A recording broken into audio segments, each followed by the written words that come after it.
Hello my dear lovely friends. आज translation की दुनिया में आपका वेलकम है, आपका स्वागत है। ट्रांसलेशन का हमारा ये फर्स्ट क्लास है। तो वैसे स्टूडेंट्स जो 11 और 12 में है यानी +2 में है उनके लिए ये ट्रांसलेशन है। तो आप लोग वीडियो जैसे एंड होगा इसका एक स्क्रीनशॉट लेंगे, ठीक है, और स्क्रीनशॉट लेकर इसको प्रैक्टिस करेंगे। हालांकि हमको आशा है कि अभी तक आप लोग ग्रामर स्पोकन जितना पढ़े हैं उसके बेस पर ये ट्रांसलेशन आप आसानी से समझ सकते हैं। तो आइए हम देखते हैं ट्रांसलेशन का ये फर्स्ट क्लास है। किसी गांव में एक किसान रहता था। किसी गांव में एक किसान रहता था। तो इसमें आपके आसानी के लिए ब्लू कलर से और ब्लैक कलर से दो कलर का यूज किया गया है। तो ब्लू से ब्लू इंग्लिश, ब्लैक का ट्रांसलेशन ब्लैक से, यानी हिंदी में जिस इंक का यूज हुआ है ब्लू में, इंग्लिश में भी वही यूज हुआ है ब्लू का, ब्लैक का यूज हुआ है तो ब्लैक का। तो किसी गांव में एक किसान रहता था।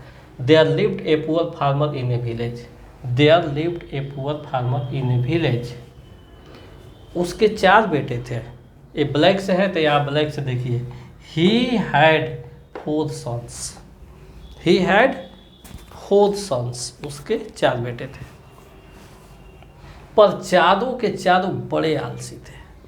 पर चारों के चारों पूरा पगलाए थे, बहुत आलसी थे।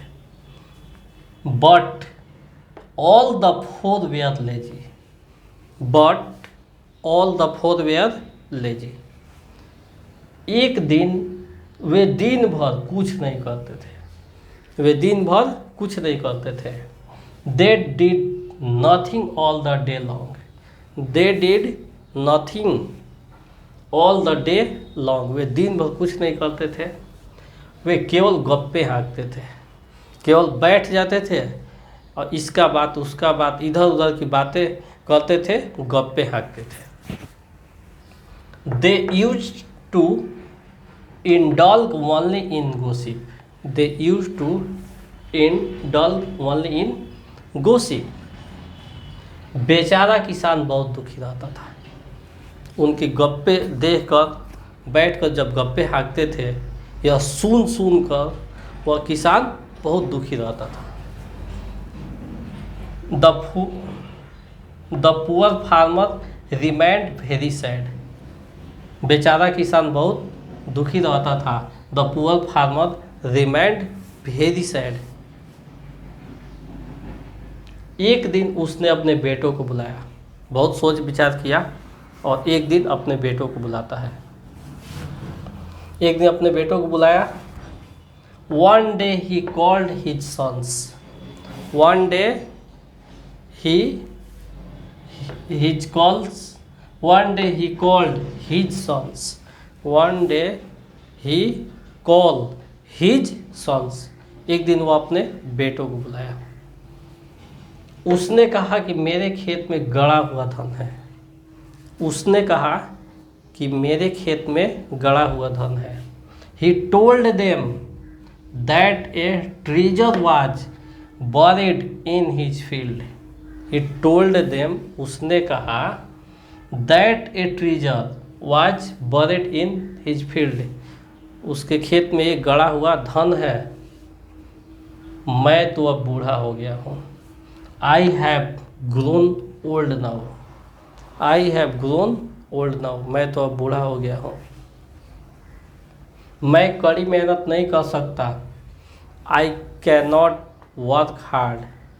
I cannot work hard. मैं कड़ी मेहनत नहीं कर सकता।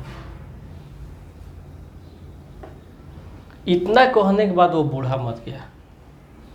इतना कहने के बाद वो बूढ़ा मर गया। हैविंग सेड सो, इतना कहने के बाद the old man died. The old man died. इतना कहने के बाद वो बूढ़ा मर गया। तो ये आपका ट्रांसलेशन हो गया। इसका एक आप स्क्रीनशॉट लीजिए और इसको देखकर बार बार लिखिए और समझिए, आपका कॉन्सेप्ट क्लियर हो जाएगा। हो सके तो अपने फ्रेंड्स में भी इसे शेयर कर दीजिए ताकि वे भी घर बैठे आसानी से अपने इंग्लिश की तैयारी कर लें। वैसे स्टूडेंट्स जो +2 में है तथा वैसे स्टूडेंट्स जो स्पोकन की तैयारी कर रहे हैं उनके लिए यह बेहतर अवसर है, बेहतर चांस है, मौका है। That's all.